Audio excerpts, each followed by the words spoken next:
प्रिय विद्यार्थियों, मैं सुबुद्धि सिंह कसाना, सहायक आचार्य राजनीतिक विज्ञान, स्वर्गीय राजेश पायलट राजकीय महाविद्यालय बांदीकुई। आज हमारे अध्ययन का टॉपिक मनु के राज्य संबंधी विचार है, जिसके अंतर्गत हम मनु के राज्य संबंधी विचारों के अंतर्गत हम राज्य की उत्पत्ति, राज्य की प्रकृति, राज सिद्धांत, प्रभुसत्ता संबंधी विचार मनु के, राज्य के कार्य क्षेत्रों पर विस्तार से अध्ययन करेंगे। सबसे पहले हम मनु के राज्य संबंधी विचारों के अंतर्गत राज्य की उत्पत्ति को जानेंगे। मनु ने राज्य की उत्पत्ति का कोई प्रत्यक्ष और स्पष्ट विवरण तो प्रस्तुत नहीं किया है, अपितु उन्होंने राजा की उत्पत्ति का जो विवरण दिया है उसे विद्वानों ने राज्य की उत्पत्ति के बारे में मनु का दृष्टिकोण माना है। मनु के अनुसार जब लोग राजा रहित प्रदेश था, तब उस समय चारों तरफ अराजकता फैल गई। भय फैलने के कारण व्याकुलता मच गई, भगदड़ मच गई। सबकी रक्षा के लिए प्रभु ने राजा को बनाया। ईश्वर ने राजा का निर्माण इंद्र, वायु, यम, सूर्य, अग्नि, वरुण, चंद्र तथा कुबेर के अंशों से किया है। मनुस्मृति के इस विवरण को आधुनिक विद्वानों ने राज्य की उत्पत्ति के दैवी सिद्धांत का समर्थक माना है। तो हम कह सकते हैं कि मनु ने राज्य उत्पत्ति का दैव सिद्धांत स्वीकार किया है। अब देखते हैं उनके राज्य सिद्धांत का दूसरा पॉइंट, राज्य की प्रकृति। यद्यपि मनुस्मृति ने राज्य को अपनी उत्पत्ति से दैवी संस्था माना है, किंतु इसके साथ ही ये भी कहा है कि प्रभु ने राजा के निर्माण से पहले ही दंड का निर्माण कर दिया था, और दंड ही वास्तव में राजा होता है, राज्य होता है। इस विवरण से स्पष्ट है कि मनु ने राज्य के एक दैवी संस्था तो माना राज्य को, किंतु इसे अपनी प्रकृति से स्वयं में सर्वोच्च और साध्य नहीं माना है। वस्तुतः राज्य दैवी दंड अथवा विधान के अधीन है। वह इस दैवी दंड को लागू करने का साधन है। जब राज्य दंड को लागू करता है तो मनु के अनुसार इस दंड के भय से ही सब लोग मर्यादा युक्त भोगों को भोगने में समर्थ होते हैं, किंतु इस दंड के अभाव में सर्वत्र हिंसक अव्यवस्था फैल जाती है। राज्य की प्रकृति के बारे में 3 तथ्य स्पष्ट होते हैं। राज्य अपनी प्रकृति से दैवी विधान या दंड के अधीन एक दैवी संस्था है। राज्य अपनी प्रकृति से ऐसी संस्था है जो विधान को लागू करके सार्वजनिक हित की वृद्धि में सहायक होती है, किंतु जब यह संस्था विधान की उपेक्षा करती है तो अव्यवस्था को जन्म देती है। राज्य स्वयं में साधन नहीं है, अपितु दैवी विधान के लागू करने का एक साधन है। मनुस्मृति में वर्णित राज्य की प्रकृति के सिद्धांत के बारे में यह उल्लेखनीय है कि यद्यपि मनु ने राज्य की प्रकृति के सप्तांग सिद्धांत का उल्लेख किया है, किंतु वास्तव में यह सिद्धांत राज्य की प्रकृति का सिद्धांत नहीं, अपितु राज्य के निर्माण के तत्वों का सिद्धांत है। अब हम देखेंगे उनके राज्य संबंधी विचारों के अंतर्गत राज्य का सप्तांग सिद्धांत। मनु ने प्राचीन भारतीय राज्य व्यवस्था की परंपरा के अनुसार राज्य को अपनी प्रकृति से एक 7 अंगों वाला शरीर माना है, श्राव्य माना है। ये उल्लेखनीय है कि यहाँ प्रकृति शब्द का अर्थ राज्य के निर्माणक तत्व है। इस प्रकार मनु ने राज्य को 7 निर्माणक तत्वों से बनी संस्था बताया है। डॉक्टर श्यामलाल पांडे के अनुसार हम कह सकते हैं कि वह राज्य को एक अवयवी मानते हैं, और ये अवयवी 7 अवयवों के संयोग से निर्मित माना गया है। इसलिए वह राज्य को सप्तात्मक या सप्तांक राज्य के नाम से भी संबोधित करते हैं। मनु ने सप्तांग राज्य के 7 अंग अर्थात 7 निर्णायक तत्व बताए, जिनमें पहला है स्वामी, अमात्य, दूसरा अमात्य, तीसरा पुर, चौथा राष्ट्र, 5वां कोश और 6ठा दंड और 7वां मित्र सुहृद। अब हम इन 7 अंगों के बारे में संक्षिप्त जानते हैं। सबसे पहले स्वामी के बारे में। मनु ने राज्य के 7 निर्णायक अंगों में प्रथम अंग स्वामी अर्थात राजा को बताया है। उन्होंने स्वयं राजा का निर्माण 8 देवों के अंशों से स्वीकारा है। इसका सरल अर्थ कि राजा को सद्गुणों वाला होना चाहिए, तभी वह प्रजा पालन के दायित्वों को पूरा कर सकता है और समाज में वर्णाश्रम आदि धर्मों की रक्षा कर सकता है। मनु ने राजा के नैतिक गुणों, प्रशासनिक शक्तियों और कृत्यों पर विस्तार से विचार किया है।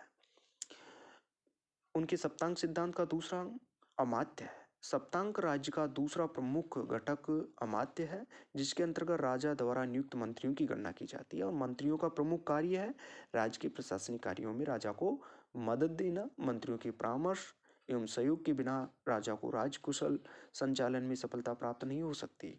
अतः मनु ने राजा को परामर्श दिया है कि वह कुल, चरित्र, गुण, प्रशासनिक योग्यता में श्रेष्ठ विश्वसनीय व्यक्तियों को ही मंत्री पद पर नियुक्त करें। तीसरा अंग पुर। पुर राज्य का ऐसा प्रदेश है जहां राज्य की राजधानी होती है। राजधानी में राजा और मंत्रियों के निवास स्थान होते हैं।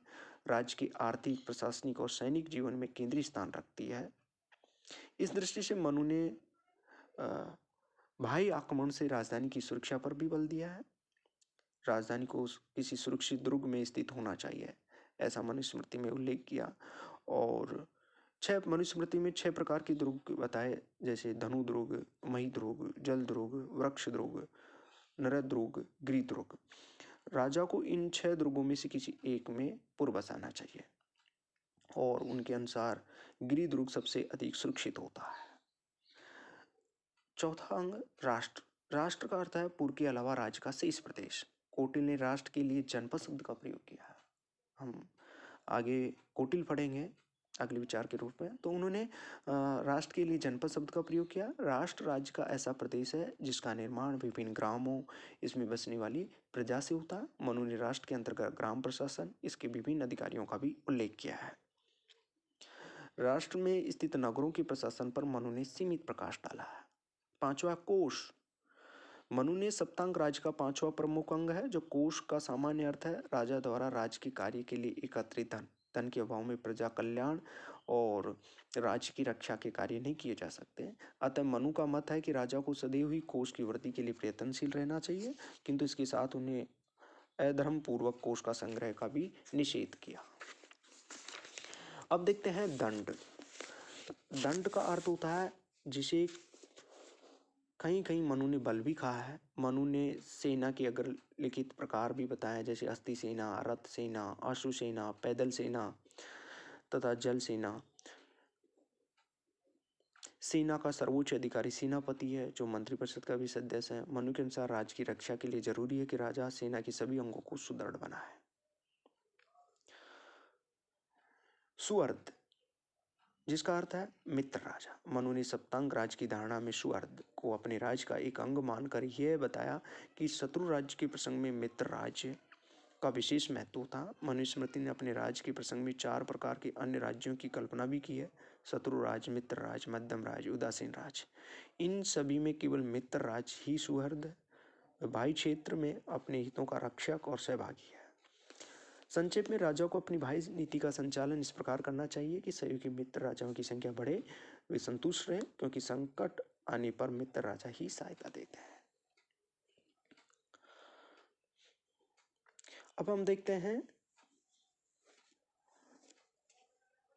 मनु के संप्रभुता संबंधी विचार, जिसके अंतर्गत हम राज, दंड और धर्म के आपसी संबंधों का भी अध्ययन करेंगे। मनु एक प्राचीन विचारक और संप्रभुता की अवधारणा आधुनिक युग की देन है।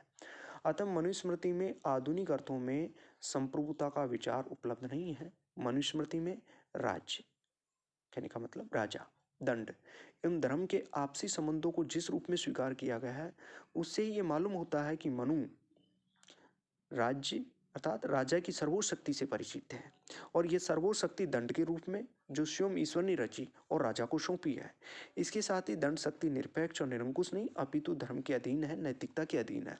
संक्षेप में मनुस्मृति में उपलब्ध संप्रभुता के विचार की विशेषता इस प्रकार हम कह सकते हैं कि मनु की धर्मयुक्त दंड की अवधारणा में संप्रभुता का विचार दिखाई पड़ता है। दंड के रूप में संप्रभुता का स्रोत स्वयं ईश्वर है, अर्थात संप्रभुता का आधार दैवीशता माना उन्होंने। ईश्वर ने दंड के रूप में संप्रभुता राजा को सौंपी, और राजा का अर्थ कोई व्यक्ति नहीं अपितु राजपद है, और ये राजपद ही आधुनिक अर्थ में मनु का राज्य है। सरल शब्दों में हम ऐसा भी कह सकते हैं कि ईश्वर ने राजा अथवा राजपद के माध्यम से दंड शक्ति राज्य में निहित की है। दंड के रूप में संप्रभुता का आधार दैवी शक्ति है, और यह देवांश राजा को ही सौंपी गई है। अतः इस दंड के रूप में संप्रभुता का उद्देश्य नैतिक मूल्यों की रक्षा और वृद्धि है। इन नैतिक मूल्यों को मनु ने प्राचीन परंपरा के अनुसार क्या कहा? धर्म कहा है। दंड रूप में संप्रभुता सौम्य साधन नहीं है, साध्य नहीं है। यह एक स्वेच्छाचारी और निरंकुश भी नहीं है। यह समाज में नैतिक मूल्यों की रक्षा और वृद्धि का साधन मात्र है। इस प्रकार संप्रभुता अपने उद्देश्य द्वारा नियंत्रित और मर्यादित है। संक्षेप में मनु ने धर्मयुक्त दंड अर्थात नैतिक मूल्यों से मर्यादित संप्रभुता के विचार को स्वीकार किया। मनुस्मृति ही राजव्यवस्था में दंड अर्थात संप्रभुता धर्म के अधीन और धर्म का रक्षक भी माना। मनु की दंड के रूप में संप्रभुता के विचार में आंतरिक क्षेत्र में सर्वोच्चता और बाह्य क्षेत्र में सर्वोच्चता का लक्षण मौजूद है। मनु ने न्याय प्रशासन में धर्म को मात्र कर्तव्य नैतिक मूल्यों के अर्थ में नहीं स्वीकारा, अपितु वह राज की विधि कानून इस रूप में यह अनुल्लंघनीय भी है। धर्म का उल्लंघन करने वाले व्यक्ति को मनु ने दंडनीय माना। यहाँ धर्मयुक्त दंड के रूप में संप्रभुता आंतरिक क्षेत्र में सर्वोच्च है। मनुस्मृति ने दंड का विशिष्ट अर्थ सेना भी किया है, जिसका प्रमुख कार्य है शत्रुओं से अपने राज्य की अखंडता और स्वतंत्रता की रक्षा करना। इस प्रकार एक राज्य की संप्रभुता अन्य किसी राज्य की संप्रभुता के अधीन नहीं है। मनु की राज्य व्यवस्था में दंड रूप में संप्रभुता बाह्य क्षेत्र में सर्वोच्च है। उपरोक्त विवरण से स्पष्ट है कि मनु ने धर्म के रूप में दंड का नैतिक उद्देश्य स्वीकार किया, और दंड को लागू करने के लिए राजा उत्तरदायी है। दंड की शक्ति का अनुल्लंघनीय है। मनु ने राज्य, धर्म और दंड के आपसी संबंधों को जिस रूप में प्रस्तुत किया है, उस समस्त विवरण में संप्रभुता का विचार मौजूद है। वस्तुतः मनु ने प्राचीन भारतीय राजनीतिक चिंतन के ढांचे में ही संप्रभुता की धारणा को प्रस्तुत की, जो प्रभुसत्ता की आधुनिक पाश्चात्य अवधारणा से भिन्न है। अब हम देखते हैं राज्य का कार्य क्षेत्र। मनुस्मृति में वर्णित राज्य का कार्य क्षेत्र प्राचीन भारतीय राजशास्त्र की परंपरा के अनुरूप ही है। इस समस्त विवरण की प्रमुख विशेषता हम इस तरह से मान सकते हैं कि मनु ने राजा के जो कार्य बताए हैं वही राज्य के कार्य हैं। राज्य के कार्य क्षेत्र का ये विवरण बताता है कि राज्य स्वयं में साधन नहीं है, अपितु राज्य धर्म पर आधारित कार्यों को करने का एक साधन है। राज्य अपनी दंड शक्ति द्वारा प्रजाजन में उनके स्वधर्म का पालन करने का अधिकार रखता है, अर्थात राज्य अपनी बाध्यकारी शक्ति द्वारा व्यक्ति को नैतिक बनाने की क्षमता रखता है। राज्य के कार्य क्षेत्र के विवरण से स्पष्ट होता है कि राज्य एक सामाजिक, आर्थिक, राजनीतिक, नैतिक संस्था है। मनु ने राज्य के कार्य क्षेत्र में प्रजापालन, प्रजा कल्याण के कार्यों को भी अत्यधिक महत्व दिया है। मनुस्मृति के अनुसार राजा के या राज्य के प्रमुख कार्य इस प्रकार है। पहला कार्य हम जानते हैं प्रजाजन की रक्षा करना। मनु ने राज्य की उत्पत्ति का एकमात्र कारण बताया अराजकता से उत्पन्न भय और अन्याय को समाप्त करना है। अतः राज्य का मूल उद्देश्य एवं कर्तव्य प्रजा की रक्षा करना है। प्रजा रक्षण तभी संभव हो सकता है जब राज्य आंतरिक क्षेत्र में शांति व्यवस्था बनाए रखे और बाहरी आक्रमण से प्रजा की रक्षा करे। दूसरा कार्य देखते हैं प्रजा पालन एवं प्रजा कल्याण संबंधी कार्य। प्रजा रक्षण के कार्यों को पूर्णतः तभी प्राप्त होगी जब राज्य प्रजा पालन या प्रजा रंजन के कार्यों को भी करता है। मनुस्मृति प्रजा पालन को राज्य का प्रमुख कार्य माना। प्रजा पालन के दायित्व की पूर्ति के लिए राज्य को अनेक हितकारी कार्य करने को कहा, जैसे कृषि की उन्नति में मदद देना, सिंचाई के साधनों का प्रबंधन करना, व्यापार की उन्नति में मदद देना, यातायात के मार्गों का विकास करना, नाप तोल की बाटों का निरीक्षण करना, मूल्यों का नियंत्रण करना, मिलावट को रोकना, अनाथ बालकों असहाय व्यक्तियों की रक्षा करना, संपत्ति की रक्षा करना, असहाय बांझ रोगी स्त्रियों और उनकी संपत्ति की रक्षा करना, पाठशाला, देवालय, औषधालय, धर्मशालाओं का निर्माण करना, समाज कंटकों जैसे रिश्वतखोर कर्मचारी, धूर्त, ठगों, जुआरियों आदि को दंडित करना। तीसरा कार्य राज्य का समाज व्यवस्था की रक्षा करना है। राज्य का एक प्रमुख कार्य वैदिक सामाजिक संगठन और व्यवस्था का नियमन और रक्षा करना है। इससे मनुस्मृति में वर्ण और आश्रम के धर्मों जो समाज व्यवस्था का आधार माना है, और राज्य का दायित्व है कि सभी व्यक्तियों से उनसे संबंधित वर्णाश्रम धर्म का पालन करवाएं। जो व्यक्ति इस संबंध में स्वधर्म का पालन नहीं करता उसे राजदंडित करने का अधिकार रखता है। चौथा कार्य आर्थिक जीवन का नियमन और संचालन। मनु ने वैदिक परंपरा के अनुसार अर्थ को धर्म के बाद एक महत्वपूर्ण पुरुषार्थ माना। मनुस्मृति की मान्यता है कि प्रजाजन स्वयं राजा को धन का उपार्जन धर्मानुसार ही करना चाहिए, और राजा का कार्य है कि वे इस विषय में पर्याप्त देखरेख करता रहे। प्रशासन व्यवस्था का संचालन और नियंत्रण अगला कार्य। राज्य के अनेक कार्य हैं, इनकी पूर्ति के लिए मनुस्मृति ने एक सुसंगठित एक सक्षम प्रशासनिक व्यवस्था का भी उल्लेख किया है। राज्य के प्रशासन के संचालन और नियंत्रण के लिए राजा द्वारा 7-8 योग मंत्रियों की नियुक्ति की जाती है, और जिसके अधीन प्रशासन के विभिन्न विभाग जैसे कोष विभाग, सैन्य विभाग, न्याय विभाग, ग्राम नगरों के प्रशासन से संबंधित विभागों की व्यवस्था का भी उन्होंने उल्लेख किया। न्याय संबंधी कार्य। मनुस्मृति के अनुसार ईश्वर ने राजा का सर्जन किया, प्रजाजन में व्याप्त मत्स्य न्याय की समाप्ति के लिए किया है, और इसका सरल अर्थ यह है कि राज्य को प्रमुख रूप से प्रजा वर्ग में न्याय की स्थापना का कार्य करना चाहिए। अगला कार्य अंतर राज्य संबंधों का संचालन। मनु अपने राज्य के हितों की रक्षा और वृद्धि की दृष्टि से विदेशी नीति के विवेकपूर्ण संचालन पर भी बल देता है। राज्य का एक प्रमुख कार्य है कि वह बाह्य आक्रमण से प्रजा की रक्षा करे। राजा को चाहिए कि शत्रु राज्यों का आकर्षण उत्पीड़न करे, उन्हें कर व भेंट देने के लिए विवश करे। राजा को मंडल सिद्धांत के आधार पर अन्य राज्यों को क्रमशः शत्रु, मित्र, तटस्थ, उदासीन राज्यों के रूप में वर्गीकृत करना चाहिए।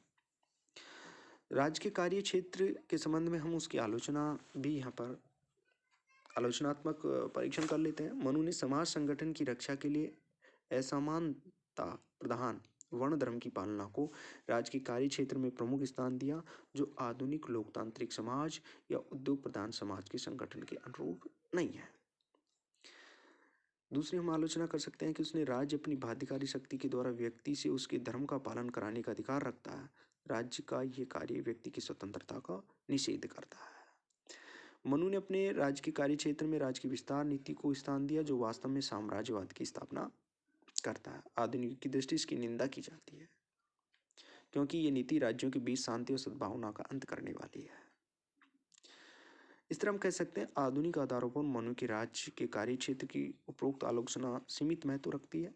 वस्तु मनु सामंतवादी राजतांत्रिक व्यवस्था से संबंधित विचारक रहे हैं, और उन्होंने अपने युग की मान्यताओं के अनुसार ही राज्य का कार्य क्षेत्र बताया है।